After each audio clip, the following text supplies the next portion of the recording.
chamado, Sim. né, Bela? Hoje é um podcast diferenciado porque eu e a Jennifer vamos estar abrindo o nosso coração pra você. E a gente vai contar, a Jennifer vai falar do testemunho dela, eu vou falar do meu. E a gente vai contar pra você como que Jesus sentou à nossa mesa. A gente vai falar sobre a nossa conversão, a gente vai falar sobre o tema principal hoje é chamado. Então fica aí até o final que você vai surpreender. São duas histórias completamente diferentes. Jennifer tem 1000 anos na minha frente convertida, praticamente desde pequena, ela vai falar isso pra vocês. Eu me converti recentemente, então abre seu coração e vem com a gente. Sim, vem com a gente. Então, vamos lá. Quem começa? Eu contando o testemunho? Ou você quer começar? Não, amiga, eu gosto muito de um post do Instagram que você fez contando, né, que você começou a pregar nos Sim, trens. Eu acho aham. isso o máximo, porque as pessoas que olham pra você hoje, elas não têm dimensão, né, da sua bagagem, do tanto que você lutou pra poder chegar até aqui, né? Lutar, eu digo, na caminhada cristã, desafios, sabe? Aprendizados, marcas, dores. Então, aí você posta, as pessoas olham pra Jennifer hoje, mas não tem noção da bagagem, né, de como foi. Então, compartilha um pouquinho com a gente. Então, o chamado é uma coisa que queima. Eu digo que quando você tem um talento, você pode pegar e enterrar. Você já viu gente que canta, que não canta mais. Você já viu gente que prega, que não prega mais. Porque ela pegou o talento e enterrou. Mas tem algo que você não pode enterrar, é o chamado. O chamado não é você que tem o chamado, é o chamado que te tem. E quando você entende essa verdade, não tem como você fugir, porque você vai dormir e acordar com aquele fogo queimando no seu coração. E você entende que a sua vida tem um propósito, que você foi chamado para viver por algo maior. Você foi chamado para viver por algo que transcende a sua necessidade, aos seus desejos, às suas vontades, e que você foi incumbido por uma missão que vem do próprio Deus. Que Ele olhou para você e disse: eu te escolhi, eu te chamei, eu tenho um chamado na sua vida. E assim foi comigo. Quando eu entendi que eu tinha um chamado, não tem mais como você correr. Esse chamado, ele te consome e você entende que a sua vida, ela tem um propósito. Eu me lembro que quando eu comecei a viver um dos sacodes que foi divisor de águas na minha vida, foi quando uma amiga, ela falou assim: Jennifer, imagina que você está no seu enterro. As pessoas estão lá, você está no caixão.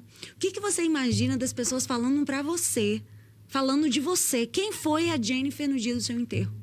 Como que você impactou a vida delas? O que você abençoou a vida delas? De que maneira você abençoou a vida delas? Então, quando ela começou a falar isso, eu comecei a chorar.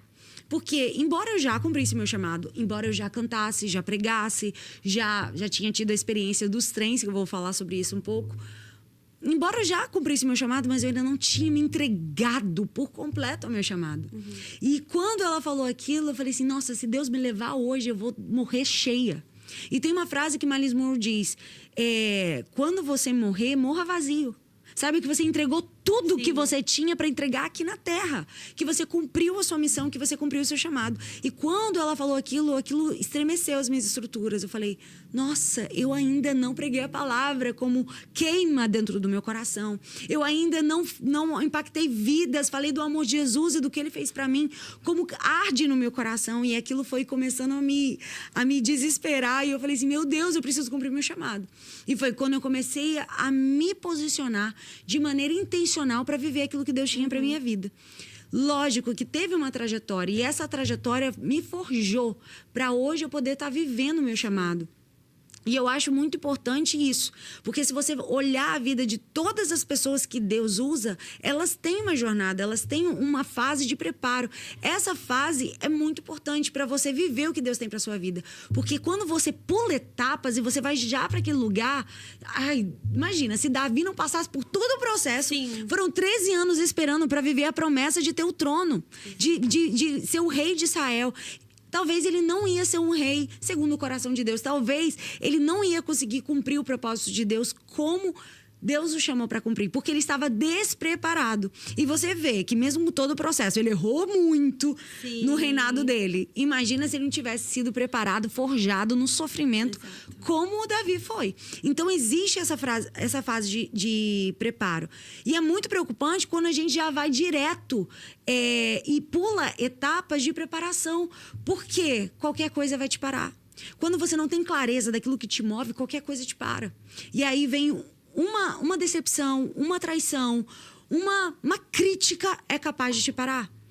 Um cancelamento é capaz de te parar. Então você precisa ter clareza do que te move. Se eu tenho clareza que o meu propósito é ganhar o coração de Deus, é honrar o coração de Deus, é quando ele olhar para minha vida, ele vê o fruto do penoso trabalho da sua alma na cruz, aí sim, eu não vou deixar que nada me pare, porque o que importa para mim é o que Deus diz a meu respeito e não a opinião das pessoas e não as críticas. Então eu vivi uma fase de preparação que eu não sabia que eu estava vivendo e que foi muito dolorosa, porque a fase de preparação, você vai ver, para quase todos os homens de Deus que Deus chama na Bíblia, é uma fase escondida. Que Deus te tira dos holofotes. Que Deus te tira dos lugares de destaque. Ele vai te usando nos bastidores. Ele vai te usando quando ninguém vê, quando ninguém dá nada para você. E exatamente aí. Paulo, ele escreveu quase todo o Novo Testamento. Mas se você olhar a história dele, ele também passou em torno de 10, dizem alguns até 20 anos escondido, sendo tratado, sendo trabalhado, sendo podado por Deus. Porque como uma flor, a gente precisa das podas necessárias. E eu me lembro que eu fui podada, Bela, justamente na minha adolescência, que foi quando eu servia a Deus, mas escondida, né? E ainda mais porque eu estava numa igreja que era muito machista. Então, quem tinha oportunidade eram os homens. Eles eram que tinham mais oportunidades de poder influir no seu chamado. Mulheres, até um tempo atrás, isso é uma realidade. A gente está falando aqui para amigas, né? Isso é uma realidade em muitas igrejas até hoje. Mas antigamente isso era muito mais pesado. Mulheres quase não tinham oportunidade de pregar. É tanto que a pastora Helena Raquel, que a gente ama, ela foi uma das pioneiras, uma das primeiras mulheres evangélicas a ser pregadoras no Brasil. Então, e ela quebrou um tabu. Porque a Bíblia diz: ide por todo mundo e pregai o evangelho a toda criatura. Esse id não é uma exclusividade para os homens, não é uma exclusividade para o pastor, não é uma exclusividade. Todos nós temos que cumprir esse id. E o meu coração, apaixonado por Jesus, amando o Senhor, e isso foi em virtude de uma experiência genuína que eu vivi com Deus aos meus 13 anos de idade. Aos meus 13 anos de idade, eu já tinha tido experiências com Deus, já tinha vivido, mas eu vivi uma fase de revolta, porque eu fui muito ferida. Quem conhece meu testemunho sabe que eu sofri um abuso. Isso gerou muitos traumas dentro de mim, gerou uma revolta. E aos meus 13 anos, eu me revoltei completamente. E eu me lembro que eu entrei para dentro do meu quarto, meu pai me colocou de castigo, porque eu era a líder causadora, né? Eu sempre tive esse espírito de liderança muito forte, né? Um influente muito forte. Então, eu tinha essa liderança na escola. Eu levei todo mundo tanto na escola quanto na igreja. Eu peguei todos os jovens da igreja, do louvor da igreja, e levei para dentro de uma boate da escola. Todos os jovens foram afastados do cargo. O coral jovem não cantava mais. Eu lembro que meu pai falou assim: você vai ficar de castigo. E eu fiquei de castigo. Nesse castigo eu fiquei revoltada. Eu aprontava muito na escola. E era uma feira de ciência que eles imitaram uma boate. E aí eu levei todo mundo para essa boate. E eu me lembro que nesse castigo, eu falei assim: Deus, o Senhor não tá nem aí para mim. E eu tinha ido morar em Natal, eu sou carioca, e tinha ido morar em Natal. Isso me deixou revoltada. O Senhor me trouxe para esse fim de mundo. Hoje eu sou apaixonada por Natal. Quem é de Natal, fique tranquilo. Eu amo essa cidade, marcou minha vida. Foi o cenário que Deus escolheu para marcar a minha história. E eu falei: Deus, o Senhor me odeia, o Senhor não se importa comigo, o Senhor não tá nem aí para mim. E Deus, naquele momento, eu conheci um Deus que abraça, porque até então eu só tinha ouvido falar de um Deus rigoroso, um Deus que, se você errar, ele vai te disciplinar, você já não vai poder tomar ceia, você já não pode fazer isso. Só o Deus das regras. Eu não tinha conhecido o Deus que abraça, que pega no colo, que trata, que cura, que tira os carrapichos, sabe? E naquele dia eu estava muito revoltada, falei: Deus, eu te odeio, pode sumir da minha vida. E com raiva, porque a Bíblia diz que quando você tenta agredir a Deus, você agride a sua própria alma. Sim. E eu mais agredia a mim mesma. E eu chorava de raiva no chão, e até que eu senti um abraço. Foi tão real que eu olhei para ver se minha mãe tinha entrado na porta, tinha entrado no meu quarto, e eu vi que não. E naquele momento eu ouvi a voz do Senhor dizendo: Jennifer, eu te amo da maneira que você é. Ame a minha palavra. Por que eu tô falando isso? Porque é muito fácil dizer: eu tenho um chamado. Tá, mas qual a experiência que você tem com Deus? Porque a Bíblia diz: provai e vede que o Senhor é bom. Como eu vou falar que Ele é bom se eu nunca provei? Exato. Como eu vou falar de Jesus se eu nunca experimentei? Como eu vou realmente dizer que Ele é real se para mim Ele é só um conceito, Ele é só um estudo, ele é só algo que eu ouvi falar, mas eu nunca de fato experimentei. Então, para você viver de fato um chamado com Deus, você precisa conhecê-lo. Exato. E quando eu conheci a Deus, ele disse, ame a minha palavra. A partir dali, eu levava a minha Bíblia para todo lugar que eu ia. Eu levava a minha Bíblia para a escola, para os intervalos. Todo lugar eu estava lendo a palavra, meditando na palavra, e eu comecei a ser apaixonada pela Bíblia. E aquilo foi gerando no meu coração um amor por vidas. Por quê? Quando você ama o que Deus ama, não tem jeito. Você vai amar vidas. Você vai amar aquilo que o coração dele anseia. Sim. Qual é o anseio do coração de Deus? Vidas, almas. Esse é o desejo. E eu me lembro que eu vivi uma fase de avivamento que a gente viveu na nossa juventude lá em Natal. E a gente, todas as terças-feiras e sábados de manhã, a gente fazia evangelismos. E eu comecei a pregar ali, naqueles evangelismos improváveis. Tinha um momento do encontro, que era com uma Kombi, com uma caixa de som, que a gente dizia, olha, eu vim aqui dizer que Jesus te ama, que Deus tem um plano na sua vida. Bem como a gente batia de casa em casa. Oi, eu vim aqui dizer que Jesus te ama, que Deus tem um plano na sua vida. Ou no trem, que era... Quando era mulher, duas mulheres para cada lado do vagão, porque um homem dava voz para um vagão inteiro, mas mulher não dava voz. Então a gente falava, cada uma para um lado, olha, Jesus te ama. Então ali eu fui forjada, sendo preparada para viver o meu chamado. Eu comecei o meu ministério aonde eu estava plantado. Porque hoje a gente tem uma ideia equivocada de que ministério começa no altar. Ministério começa com o microfone na mão. Ministério começa na plataforma. Meu ministério começou porque eu recebi convite para pregar. Não!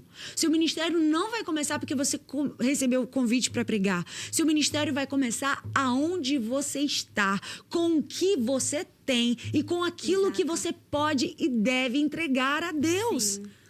Então, eu peguei aquilo que eu tinha naquela época, não tinha redes sociais. Então, eu peguei aquilo que eu tinha e entreguei ao Senhor. Eu entreguei a minha vida a Ele. E quando eu não estava com o meu grupo de jovens, eu também evangelizava. Eu falava de Jesus para as pessoas. E aquilo foi me preparando, me forjando. E eu me lembro que eu vivi uma fase trivial também no meu chamado. Quando eu voltei para o Rio de Janeiro. E eu entendi que Deus tinha um chamado na minha vida. Eu entrei na faculdade, comecei a faculdade de Direito. Outra coisa complicada. Tem um chamado. Então, não faço faculdade de nada? Peraí. É preciso a gente entender isso. Porque, imagina se todo mundo que tem chamado não fizer faculdade. Deus, ele quer alcançar as 7 esferas da sociedade. O Senhor, ele quer alcançar todas as áreas da sociedade. E talvez é uma profissão. Eu li uma pesquisa que fala que apenas 5% da população foram chamados para cargos eclesiásticos. Ou seja, os outros 95% foram chamados para estar inseridos em outras esferas da sociedade que não sejam dentro da igreja, sabe? A igreja, a palavra eclésia, chamados para fora. Você não tem que ser crente dentro da igreja, você é chamado para você ser crente fora da igreja. Então é isso que muita gente não entende. Fica lá em busca do microfone na mão porque quer uma autoridade, uma relevância, mas às vezes não é aquilo que Deus tem para a vida da pessoa. Então, assim, eu sou médica, tá? Saiba que Deus tem um propósito dentro do hospital que você trabalha, dentro das pessoas com as pessoas que você cuida. Eu sou advogado. Cara, Deus tem um propósito dentro desse trabalho, dentro das pessoas que estão ao seu redor. Então, aonde eu tô? A gente precisa de políticos, a gente precisa de bons advogados, sabe? Exato. Então, tem muitas pessoas se concentrando dentro da igreja, só que a igreja é um tempo de comunhão, talvez um tempo de preparo ali, mas o seu lugar, você tem que entender o seu lugar dentro daquilo que Deus chamou. Então, acho que isso é uma parte de onde as pessoas muito se perdem, né? Sim. Aí, imagina se todo mundo só ficar na teologia, só ficar na igreja, e a gente vai deixar de alcançar, uma médica vai deixar de alcançar no hospital, Exato. Um advogado vai deixar de fazer diferença num tribunal. Então a gente precisa de pessoas de Deus em todos os lugares da sociedade para fazer diferença. Então, quando eu compreendi isso, foi no momento que eu vivi uma crise. Porque a tendência natural de quem tem um chamado é você dizer assim, vou largar tudo, vou ser missionária, vou lá pra África, vou falar de Jesus. Essa é uma tendência e nosso coração deseja. É verdade. Mas a gente precisa ir pra Deus e perguntar. E na época tinha o centro de treinamento ministerial diante do trono, lá, da Lagoinha. E eu comecei minha faculdade, mas eu tenho um chamado. Eu falei, Deus, se o Senhor realmente tem um propósito na minha vida, eu quero que o Senhor me dê um sonho. Eu fazendo aquilo que o Senhor me chamou. E eu me lembro que o sonho que Deus me deu era tocando violão, ministrando louvor e passeando. Enquanto eu cantava, eu meio que bailava com o violão. E nesse sonho, Deus me dava uma canção. Então aquilo me marcou. Eu falei, nossa, Deus tem um chamado comigo. E eu também achei que era para a área do louvor. E eu vou te explicar. E na verdade, Deus tem um chamado no louvor comigo, mas ele foi me mostrando, ampliando essa visão. Porque às vezes ele mostra só um detalhe. E não o todo daquilo que ele tem para sua vida. E ali foi um detalhe suficiente para eu entender. Deus tem um chamado comigo. Eu nunca peguei no violão na vida. Meu pai me deu um violão. Eu nunca fiz aula. E hoje eu toco, assim, mais ou menos. Mas é porque eu não estudo. Mas eu nunca fiz aula. Então foi algo assim, realmente, que onde eu levo meu violão, onde eu canto. E eu vejo que Deus atua, que é uma ferramenta para a glória de Deus. E quando eu entendi que ele tinha um chamado comigo, eu falei assim, agora eu vou largar a faculdade. Tinha acabado de começar. Vou abandonar tudo, vou pro centro de treinamento ministerial diante do trono. Falei com o meu pastor, arrumei minha mala, mandei o formulário, fui aprovada, fiz todo o processo. E eu comecei a sentir uma angústia. E eu fui pra dentro do meu quarto e falei assim, Deus, o Senhor tem um chamado comigo. Eu tô ouvindo a tua voz, tô obedecendo, eu tô indo pra lá. Mas por que eu tô sentindo essa angústia? Fala comigo, Deus. E uma coisa que eu sempre tive na minha vida é devocional. É esse secreto que é tão importante para você ouvir a voz de Deus. E você não se equivocar. E eu falei, Deus, fala comigo. E ele falou, Jennifer, não é o CTMDT. É muito fácil, Deus falou assim comigo, é muito fácil você ir para um lugar onde as pessoas dormem e acordam querendo Deus. Eu quero que você comece o seu ministério aonde você está. Onde eu estava? Na faculdade. Foi lá. Eu pegava o meu violão, do sonho que ele me deu, porque era para aquele momento. Pegava meu violão, morava em Bangu. Pegava um ônibus até o centro da cidade. Quem sabe a distância sabe que é longe. Põe 2 horas de ônibus. 1h30, 2 horas. Chegava no centro da cidade, ia pro meu estágio, guardava meu violão na sala. À noite ia pra minha faculdade com meu violão nas costas. No intervalo, ia pra aula, guardava meu violão. No intervalo, eu tirava a capa e começava a cantar as poucas músicas que eu sabia. Mas eu chegava assim, ei, deixa eu cantar um louvor pra você. Eu tenho um louvor pra te cantar pra você. Aí eu começava a cantar. Aí a pessoa começava a chorar. E ali eu começava a pregar a palavra. Comecei a pregar a palavra. Por isso que eu digo, comece onde você está. Com o que você tem. E com o que você tem. Porque ali eu comecei a pregar a palavra. Anos depois, eu fui pregar num retiro da minha igreja. Estava lá um jovem que eu ganhei para Jesus na minha faculdade, com a Bíblia que eu dei para ele de presente. E eu vi o fruto, porque a Bíblia diz, lança o teu pão sobre as águas e depois de muitos dias você vai encontrar. Então, aquela semente que eu plantei lá na minha faculdade, depois de muitos anos, eu vi sentado no retiro, recebendo de Deus, convertido, né? E sendo transformado. Então, eu vivi meu ministério, meu chamado, num lugar difícil, onde a maioria dos crentes se desviam, onde a maioria das pessoas, quando entram na faculdade, se afastam de Jesus, começam a ir pra baladinha, começa a ser um crente escondido, 007, né, que diz. Ninguém sabe que você é crente, você não fala pra ninguém. E Deus falou assim, o que eu tenho pra você é diferente. Eu não te chamei pra você ir pra um seminário que você vai dormir e acordar com pessoas que querem Deus. Eu te chamei pra você começar o seu ministério onde você tá. E isso fez uma diferença na minha vida. Isso foi me preparando pros lugares que Ele tinha pra mim. Isso foi me ajudando a quebrar todo tipo de timidez. Isso foi me ajudando a quebrar todo tipo de resistência. Então Deus foi me ensinando a entrar, sentar, a lidar tanto com uma pessoa humilde quanto uma pessoa bem-sucedida. E como foi importante para mim a minha faculdade e a minha formação. Sim. E a gente precisa entender que Deus, Ele vai usar a sua formação muitas vezes para a glória dele. Hoje eu estou vivendo uma fase que Deus está me chamando exclusivamente para o ministério. Hoje eu estou vivendo uma transição. Mas eu me formei, a faculdade me abriu portas, me fez entrar numa multinacional americana que eu trabalhei, que eu fui muito bem-sucedida, ganhei prêmios. E eu me lembro que um dia eu levei meu violão para uma reunião de executivos de uma multinacional. E lá eu cantei Santo Espírito, és bem-vindo aqui, com todos aqueles executivos. Falei do nome do Senhor, glorifiquei o nome dele ali. E eu entendi que aquilo foi pontual, aquilo estava me construindo, aquilo estava me preparando, porque o dia que eu cheguei no púlpito, eu entendi, eu não comecei aqui. Eu comecei no trem, eu comecei na rua, eu comecei na faculdade, eu comecei no meu trabalho, eu comecei sendo lá fora para depois ser aqui. Porque o altar e a plataforma, ela tem que ser uma continuação daquilo que você vive fora. Exato. Tem que ser uma continuação daquilo que você é fora da plataforma. Porque muitas vezes se vive um personagem ali. Nossa, sim. Você coloca uma capa, eu sou uma bênção, liguei o modo crente. Saiu dali, você volta a falar palavrão, você volta a agir de várias outras maneiras e você não dá testemunho de crente. Então, Deus foi me preparando. Por isso que eu digo que para você viver seu ministério, nada tem a ver com o microfone na mão. Hoje, a gente tem as redes sociais. E eu sou aquela pessoa que acredito, que incentivo todas as mulheres que chegam do meu lado a você se posicionar nas redes sociais. Eu não tô dizendo que isso vai lotar sua agenda, que você vai começar a ser convidada para pregar. Eu tô dizendo que você tem que deixar com clareza nas suas redes sociais que a sua vida é de Jesus, que você serve a Ele, que você tem que começar a se posicionar aquilo que Deus tem falado com você. Um versículo, uma palavra. A gente precisa transbordar daquilo que a gente tem recebido. Senão a gente vive uma obesidade espiritual. Eu recebo e não compartilho com ninguém. Porque o evangelho, ele tem que entrar em mim, mas passar em mim e alcançar o outro. Como um rio. Exatamente, como um rio. Ele tem que passar em mim. Exato. Ele não pode parar em mim. Porque água parada dá bicho. Água parada dá dengue, dá doença. Deus não nos chamou para sermos águas paradas. Exato. Deus nos chamou para a gente ser água em movimento. Água representa a palavra na Bíblia. Então, a palavra que você recebe, você precisa compartilhar, você precisa transmitir. E você precisa viver o seu chamado. Talvez com uma rede social, talvez na sua faculdade você vai começar a falar de Jesus, fazer reuniões intencionais para falar de Jesus. E eu me lembro que eu sempre desejei falar de Jesus. E uma das coisas que eu fazia na minha adolescência também é que eu era líder de classe. Na época tinha esse negócio de líder de classe. E eu dizia, já que eu sou líder de classe, a gente vai fazer um café da manhã, uma festa surpresa para o nosso professor.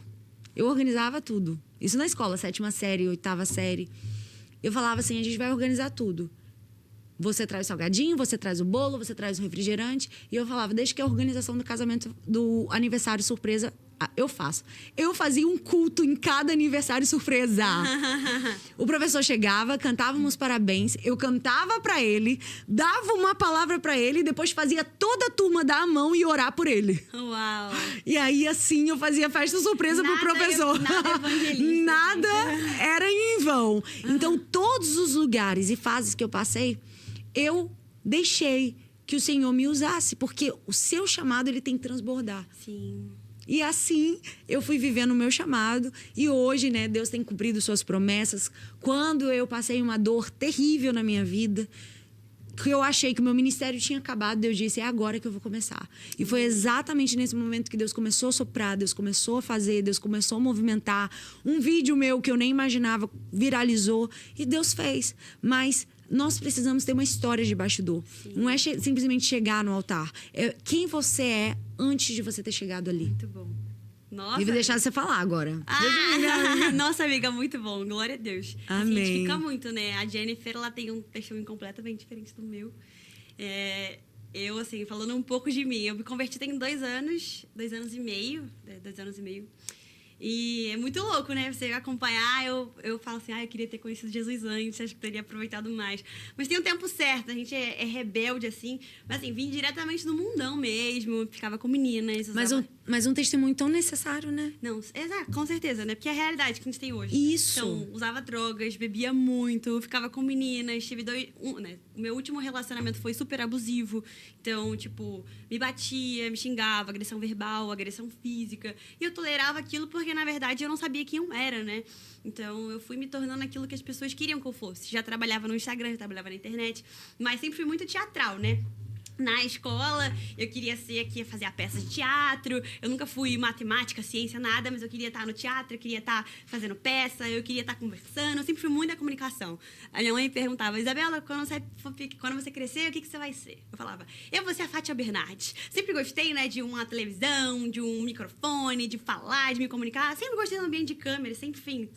Então, eu cresci falando, eu vou ser atriz, vou fazer malhação, vou entrar no Big Brother. Então, assim, eu fiz, enquanto as minhas amigas amigas estavam estudando no pré-vestibular. Eu tava lutando pelo meu sonho. Não, fazer um teste na Globo, vou passar no teste, vou entrar pro Big Brother. Tava tentando dar o meu jeito. Então, vivia pelo teatro. Fiz 6 anos de teatro, 2 anos de TV e cinema. Fiz 7 anos de dança. Sempre fui muito da arte. Sempre me moveu. Sempre vi que tinha uma coisa que gritava ali. Eu me pulsava. Mas, ao mesmo tempo, o mundo sempre me chamava também. Então, o fato de eu não ter tido pais presentes na minha infância, em nenhum momento da minha vida fez com que essa minha independência. Não, eu sei da minha vida, eu faço o que eu quero, da maneira que eu quero. Fui trilhando meu caminho, meus pais sempre, Isabela, quer ser isso? Vai. Nunca tive nenhuma rejeição do tipo do que eu queria ser, mas não tive aquele amor, aquele afeto de pai, o que me fazia que eu buscasse sempre nas pessoas, sabe? Então, eu grudava muito em pessoas, era uma dependência emocional com amizades, com relacionamentos, e eu não sabia quem eu era. Então, eu precisava, se a Jennifer falasse pra mim, Bela, eu te prefiro dessa forma, eu fazia de tudo pra estar da forma que você quisesse, para que você me aceitasse. Então, a minha vida foi buscar a aceitação de pessoas. E nessa coisa louca aí de vida, vivi esse relacionamento super abusivo. Enfim, terminamos. O relacionamento saiu para um outro vídeo. Terminamos e foi no meu último período de nutrição. Na faculdade, eu tive uma amiga que eu precisava apresentar meu TCC e ela falou assim, Bela, a gente tem que fazer o TCC, a gente tem que entregar. E a gente deixou tudo pra cima da hora, né? Como ótimas jovens, que é normal, você também faz, tenho certeza.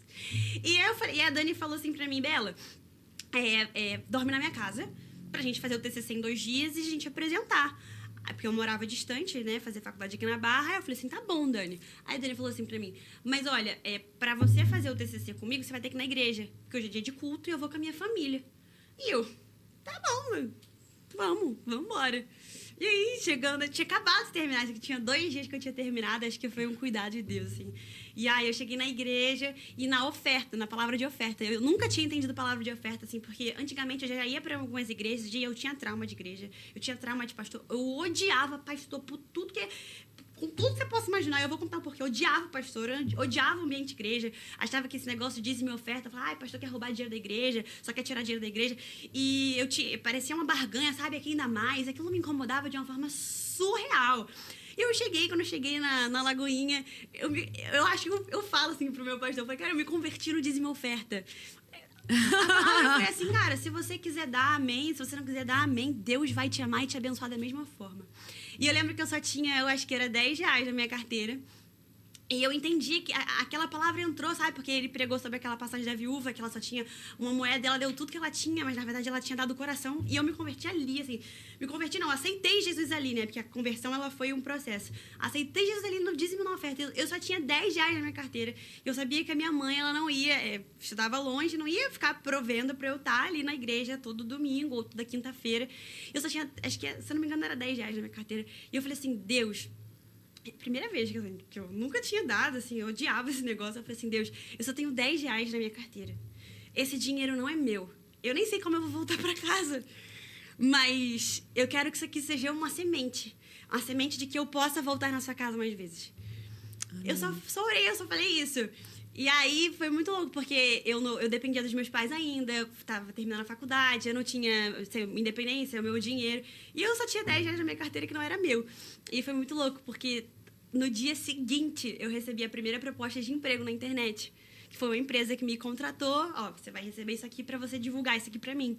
E eu fiquei assim, cara, surreal, porque eu já tinha o dinheiro do Uber de ir e voltar pelo menos todo domingo. E aí, tipo, isso me emociona muito, porque, cara, foi completamente cuidar de Deus. A minha oração foi, eu só quero continuar vindo aqui, tipo, é só isso que eu quero. O ambiente ali, eu já fui tomada. Eu falei assim, eu não tenho isso aqui, eu não tenho essa paz. E aí, continuei, né, a minha trajetória, só que eu era muito mundana.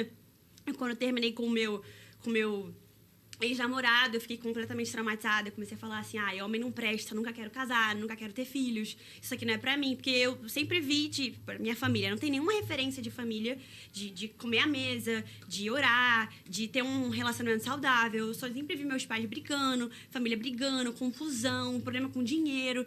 E não só da minha família, mas das famílias ao meu redor também. E amigas minhas que casavam, era um problema. Mas eu falei, gente, eu prefiro não sofrer, então eu prefiro viver minha vida sozinha, não quero casar, não quero ter filho. E eu falei, vou ficar com uma menina que é mais divertido. Então eu tinha acabado de aceitar Jesus e eu falei assim, bom, eu vou ficar com meninas porque não entendia nada do evangelho. Pra mim, aceitei Jesus de coração. Eu aceitei porque eu achava que Jesus não gostava de mim.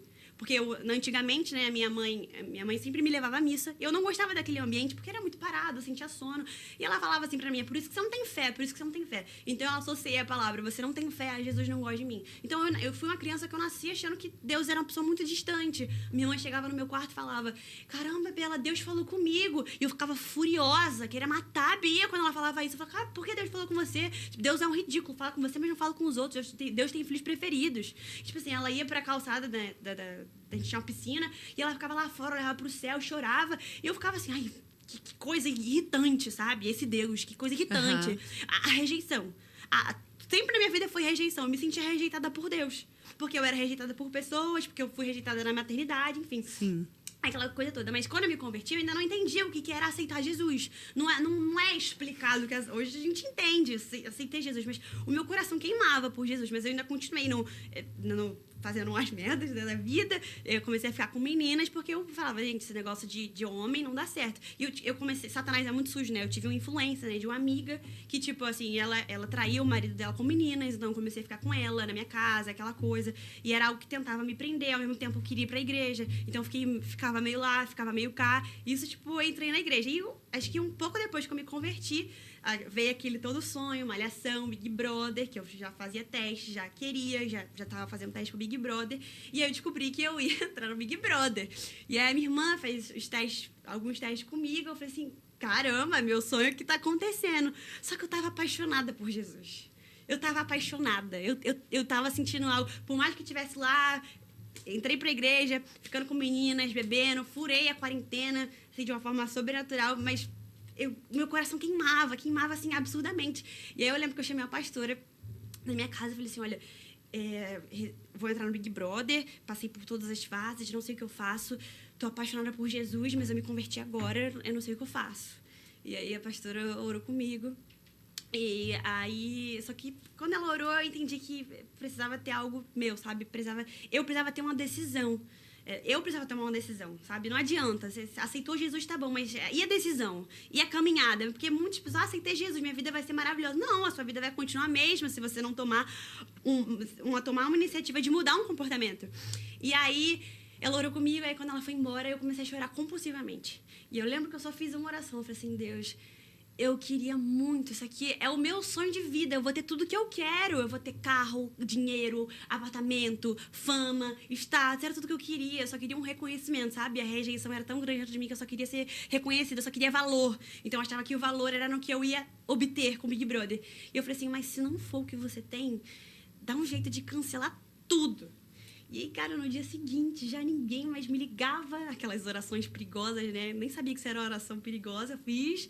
E ninguém mais me ligou, ninguém mais falou nada. E eu fiquei assim, caraca, perdi o sonho da minha vida. E aí minha mãe ficou furiosa comigo. Você não vai ser ninguém, você perdeu a oportunidade da sua vida. E eu fiquei aqui na cabeça, perdi a oportunidade da minha vida. E agora? Por que eu fui orar? E aí comecei aquela culpar Deus de novo. E eu só ouvi uma voz dentro de mim assim, Bela, você só esqueceu de uma coisa.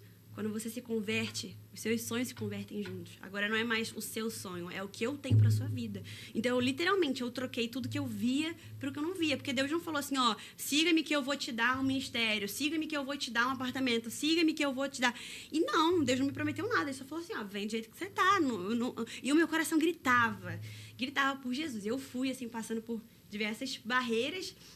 E o mais louco de tudo é que hoje eu posso olhar pra minha vida e ver que tudo que eu queria no Big Brother, Deus me deu. Eu queria um apartamento e morar na Barra, eu tenho apartamento e moro na Barra. Eu queria um carro, eu tenho um carro. E eu não precisei entrar em algo que fosse me distanciar dele, porque eu vi a própria mão de Deus na minha vida. Isso foi surreal, porque era algo que eu queria, mas talvez naquele momento eu não estaria nem pronta para ter tantas coisas que eu quisesse. E eu entendi que...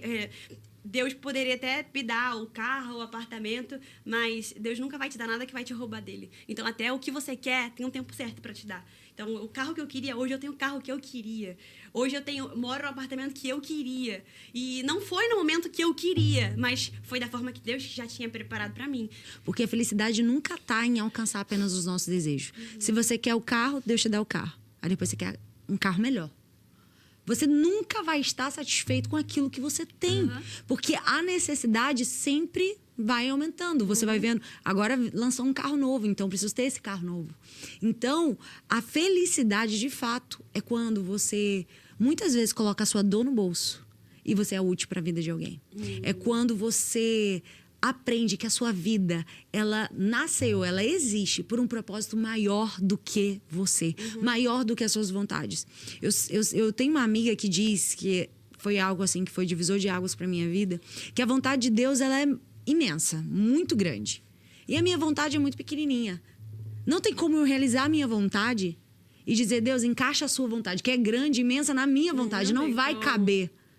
Agora, se eu disser, Senhor, realiza a sua vontade, e se couber aquilo que um dia eu sonhei, aquilo que um dia desejei realizar, o Senhor consegue encaixar talvez um sonho, um desejo, um capricho, um cuidado na vontade dele. Então, a melhor coisa que a gente faz é se render à vontade de Deus. E quando eu fiz isso, isso foi um divisor de águas na minha vida. Porque eu falei assim, Deus, eu peguei uma folha de papel em branco. Eu me lembro que eu estava com Deus em casa, meus pais tinham saído.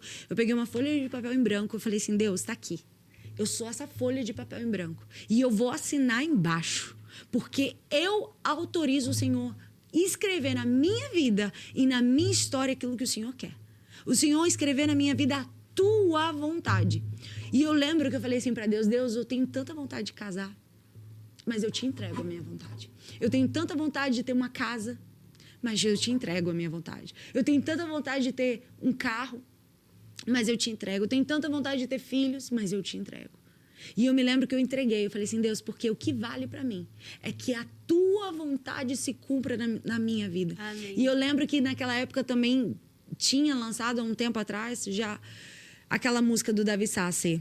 Abro mão dos meus sonhos, abro mão da minha vida por ti, abro mão dos prazeres e das minhas vontades.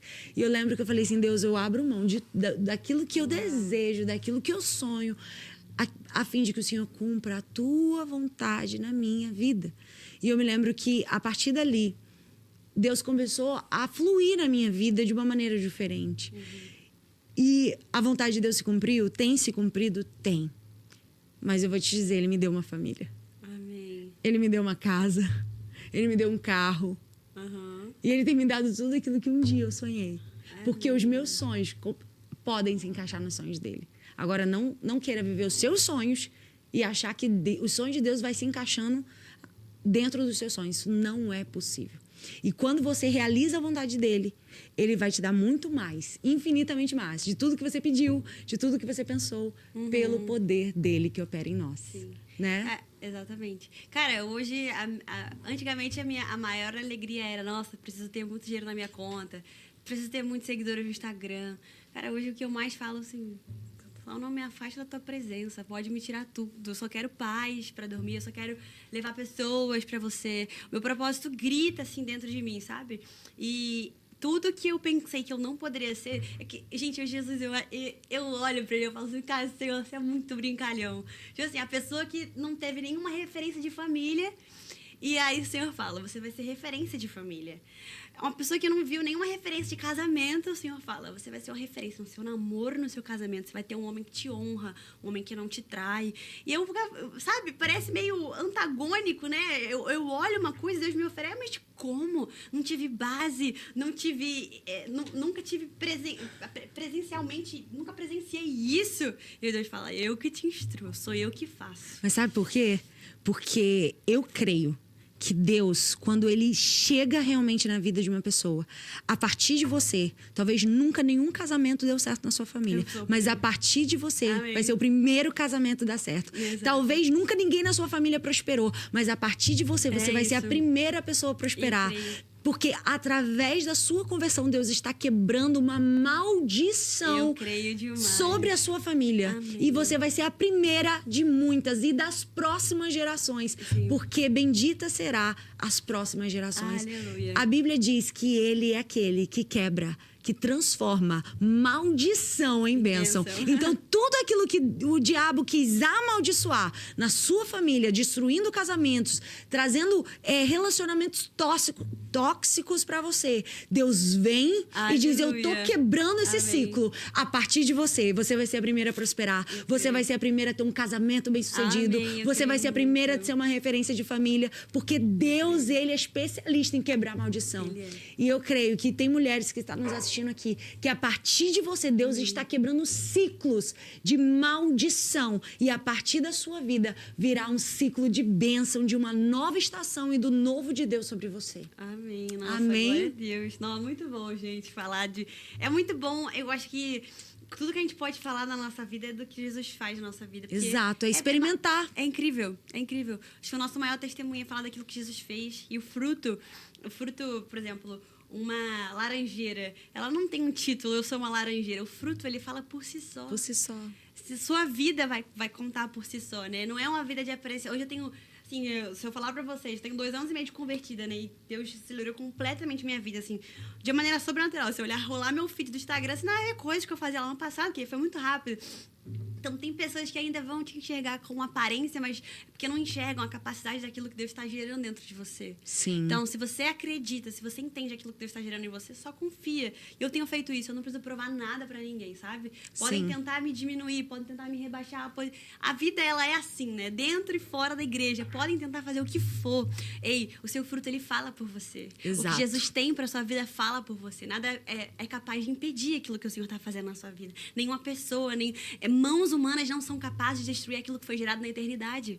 Então, é isso que a gente tem que entender, né? Cara, podem tentar chegar, podem tentar destruir, podem tentar falar, mas nada é capaz de mudar a palavra de Deus sobre a sua vida. Exato. E é isso que a gente tem que ter a firmeza. Bom, tá tudo dando ruim, mas eu tenho uma palavra. Tá tudo desmoronando, mas eu tenho uma palavra. Então, essa ser sustentado convicção pela palavra de Deus. E deixar que Deus, ele tá cuidando de tudo, ele vai cuidando do restante. E ter prazer em quem você é. Isso é muito importante. Verdade.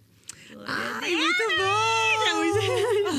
Maravilhosa, amo você. Também. Gente, é isso aí. Espero que vocês tenham gostado. Que vocês tenham sido abençoadas. Um pouquinho, né, da nossa história, da nossa vida. E, assim, isso é algo que só Deus pode fazer na minha vida e na vida da Jennifer. Não tem outra explicação, assim, nada. E cada história é uma história. Né? Deus, ele não despreza nada.